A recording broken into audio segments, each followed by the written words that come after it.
Na-confine si Omoni. Sabi ko na masama yung pagkakabagsak niya dun sa ladder Hindi ako mapakali, nag-aalala ako kay Omoni.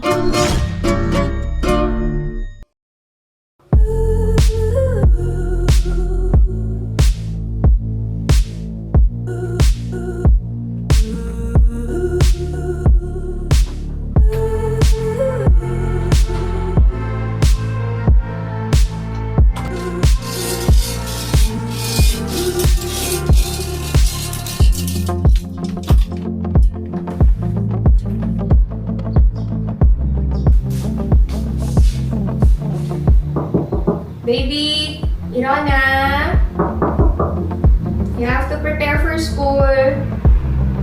Okay. Good morning. Annyeong! Hi everyone! Welcome back to my channel. This is PMSK and this is my life in Korea. Another day with me. Samahan niyo ako ngayong araw na to. Chill lang kayo. Prepare tayo breakfast ng mga bata. Magluluto tayo ng bacon and cheese sandwich. Medyo naninibago pa ako sa bago kong camera.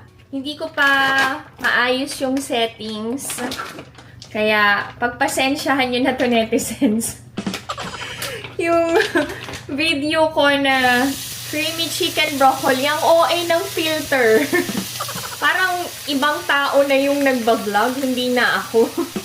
Wala talaga akong pores. So, inayos ko yung settings. Ewan ko kung okay ngayon. Para medyo natural kasi.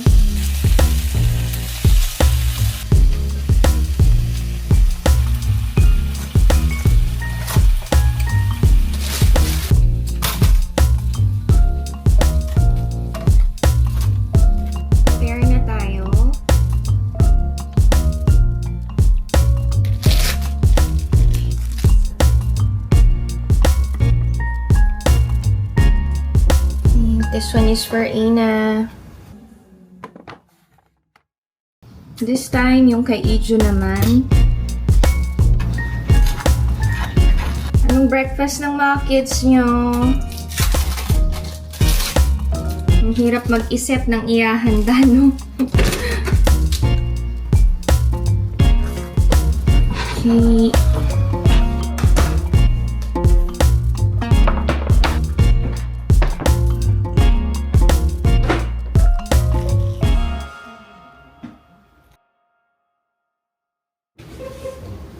Pasok na si Ijun. Mag-spread ako ng arms. Check natin kung iahag ako o hindi. Ani ko siya? Success. Love him ito. Hinag ako. Bye! Love you! No.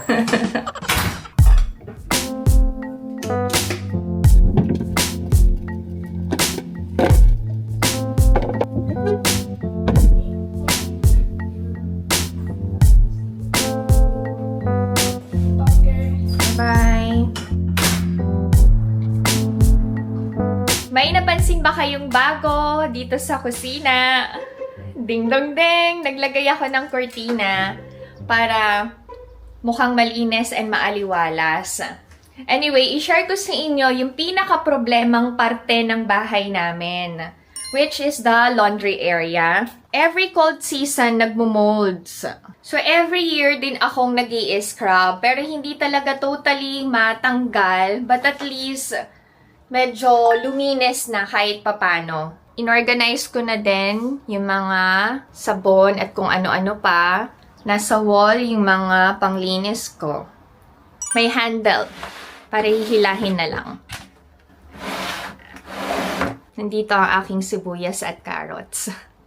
Naglinis ako dito sa laundry area. Kasama sa nilinis ko ay ang washing machine. Pero kailangan ko pang punasan yung loob. Merong nabibiling washing machine cleaner. Hanapin nyo na lang. Importante na regular din nating nililinis ang washing machine natin. Kasi dito natin nilalaban yung mga sinusuot natin. Pagkatapos linisin, leave lang ng naka-open para mag-dry. Kailangan din natin tong i-drain. May cap to, tanggalin lang. Para mag-flow yung natirang tubig. And then ito rin. Ayan o. O, diba? Then ito rin. Kailangan nating hugasan. Parang malinis pa yung loob. Yan. Ugaliin yung mag-gloves pag naglilinis kayo ng pointed or may sharp na parte para iwas gasgas or sugat. This time, maglilinis tayo ng mga to. Sobrang maalikabok. And syempre, yung sa washing machine.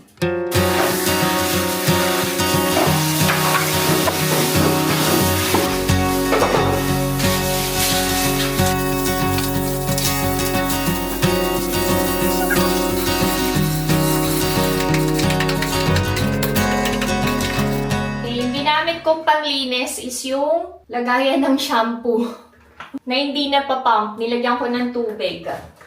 Huwag yung itapon yung mga lagayan nyo ng shampoo. Lagyan nyo ng tubig. Pwede pang sa irin. Mabula pa rin.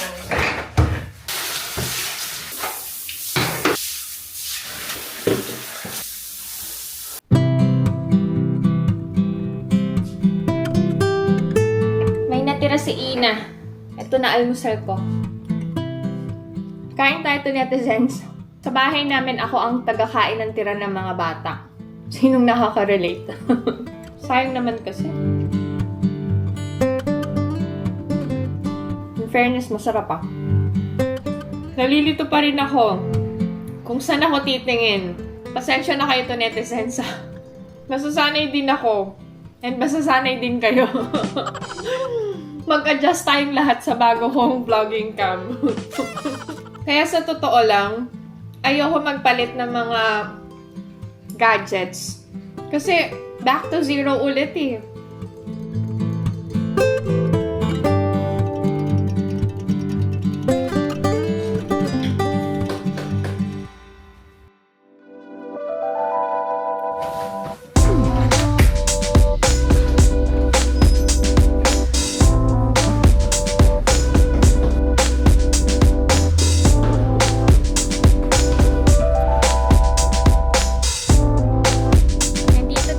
Park to netizens para maiba, maglalaro tayo ng basketball. Ito ang itsura ng public park. Sobrang ganda at malinis. O, diba? May basketball court and solo ko ang court. Ang saya-saya. Dala ko ang ball ni Ajun. Actually, available ang bola dito sa court. Yan no, for public use.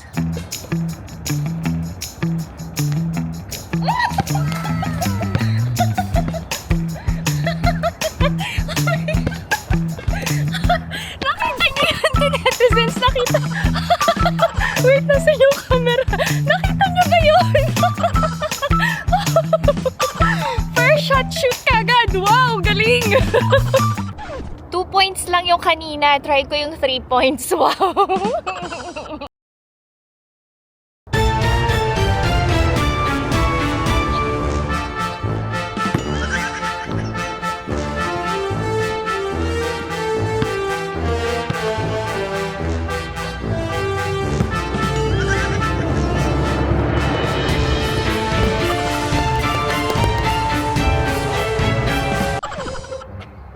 Hindi ko kaya yung 3 points. Hanggang 2 points lang.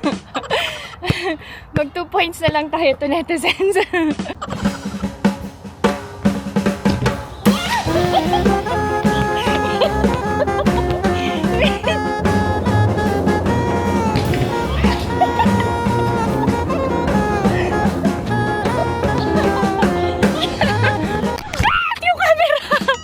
Muntik na masira yung camera, kabago-bago lang sa sobrang saya ko. Anyway, gusto ko lang sabihin sa inyo to netizens na hindi nyo kailangan na may kasama para mag-enjoy kayo and maging masaya ang buhay nyo. You just need yourself. Be confident and enjoy nyo lang ang life nyo, meron o walang kasama.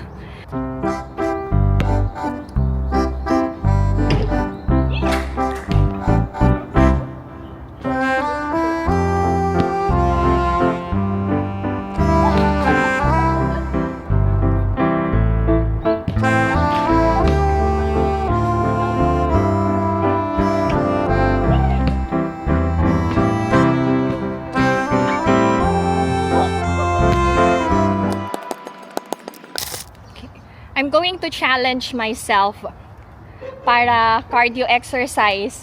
Kabila ang court ako mag-shoot. Kailangan makashoot muna ako dito bago ako magpunta doon sa kabilang court. Balikan yan. Okay, samahan nyo na ako sa challenge. Extra challenge ni PMSK.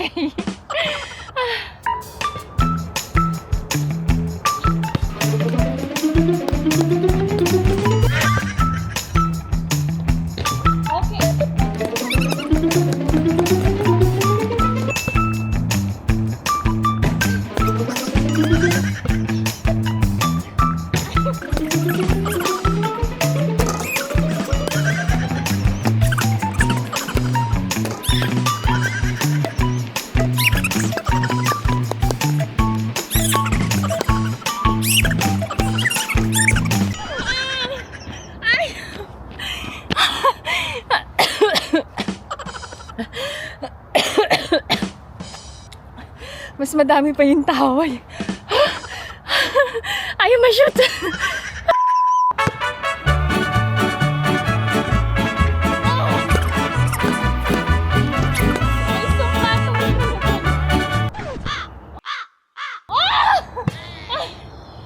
Thank you, Lord. Balik na tayo.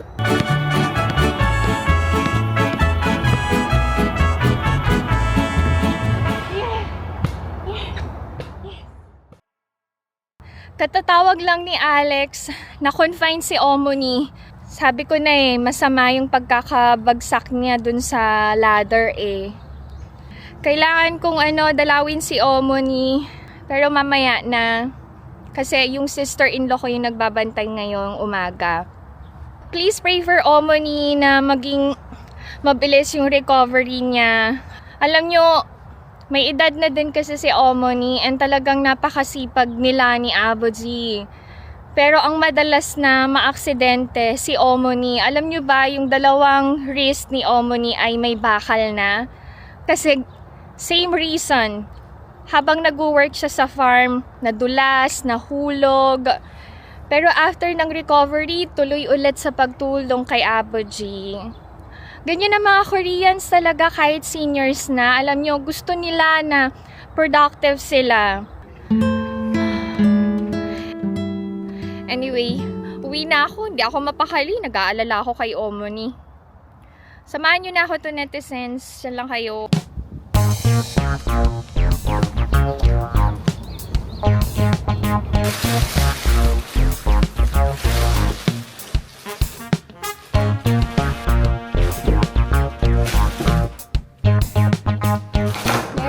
Parcel from Kupang. Hershey's Cocoa Powder. Unsweetened yung binili ko. Magbe-bake kasi ako. Next, bumili ako ng film para sa Osmo Pocket 3 ko. Bumili ako ng kitchen mat. Ito yan. Ay, ang ganda ng kulay. Partner ng seat cover. Gamitin ko na. Hindi ko nalalaban.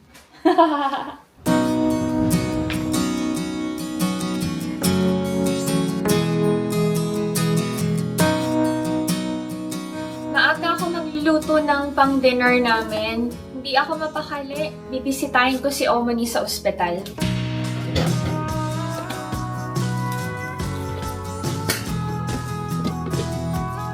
Special kimchi stew yung uulamin namin. Special kasi kompleto ang ricado. Tsaka dito sa Korea, kapag walang maisip na ulam, kimchi jjigae lang or kimchi stew sapat na.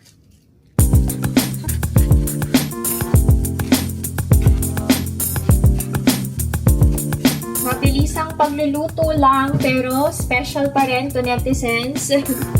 Bumili ako ng pork para talaga sa stew. Ito yung isda. Sesame oil for kimchi stew. Dahil special ang kimchi stew, magigisa muna ako ng garlic.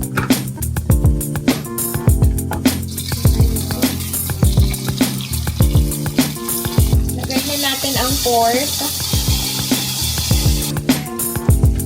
Lagyan natin ng konting soy sauce. Pampalasa lang. Ilagay na natin ang kimchi. Naglagay na tayo ng tubig sa kimchi stew.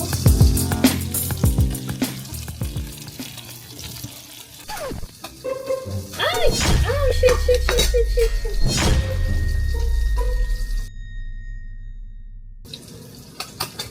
Okay lang ako to netizens. Don't worry, buhay pa. Nahiwalay lang yung ulo ng isda. Kabit ko na lang.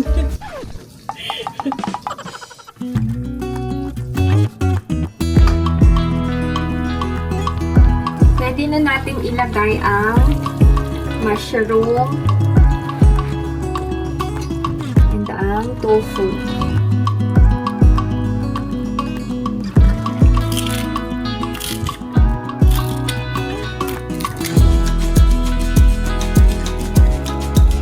Dahil ang kimchi stew, mag-steam ako ng kamote. Merienda ng mga bata. Galing sa farm ang kamote. Kakain na ako ng lunch to netizens. This is my meal.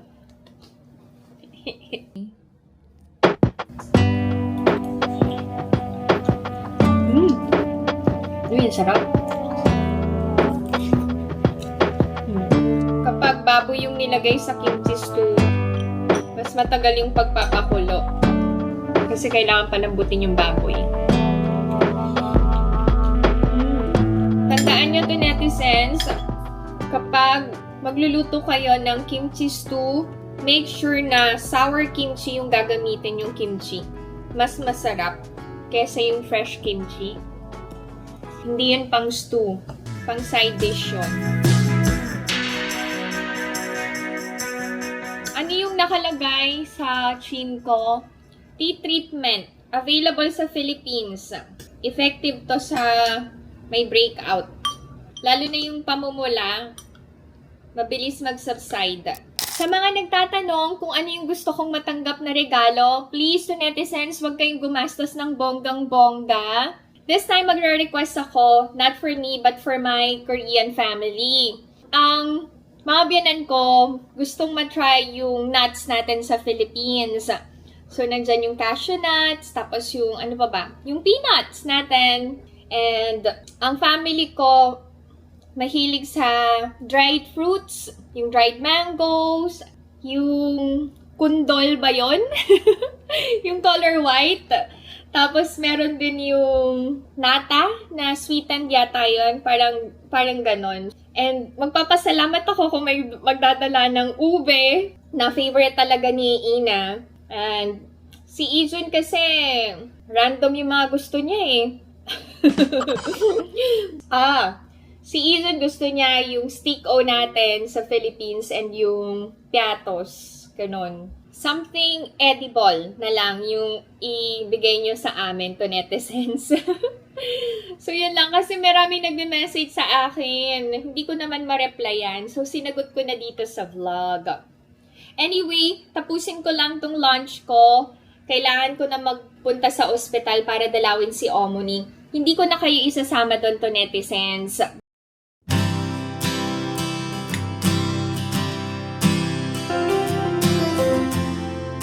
Alright, netizen. Mag-dessert si Alex ng Buko Pandan. Kumusta si Omoni? Kailangan niyang ipahinga. Next time, samahan niyo kaming dumalaw kay Omoni. Para kaming worried kay Omoni. And iniisip din namin si Aboji. naka-confine na lahat-lahat, si Omoni ang iniisip niya pa rin yung trabaho sa farm. Anyway, that's it. This is my video for today. Thank you so much to netizens sa pagsama sa akin ngayong araw na ito.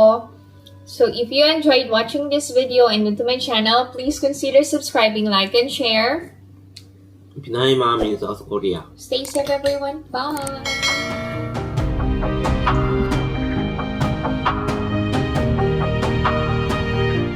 I told you, it's sobrang masarap, no? Sobrang masarap. 맛있어. Oh, that tastes better than ramyeon. 알았어. Gusto niya kasi mag-ramyeon. Sabi ko masarap yung kimchi stew ni Mami this time. Injong. 인공. Bye bye. 바이바이.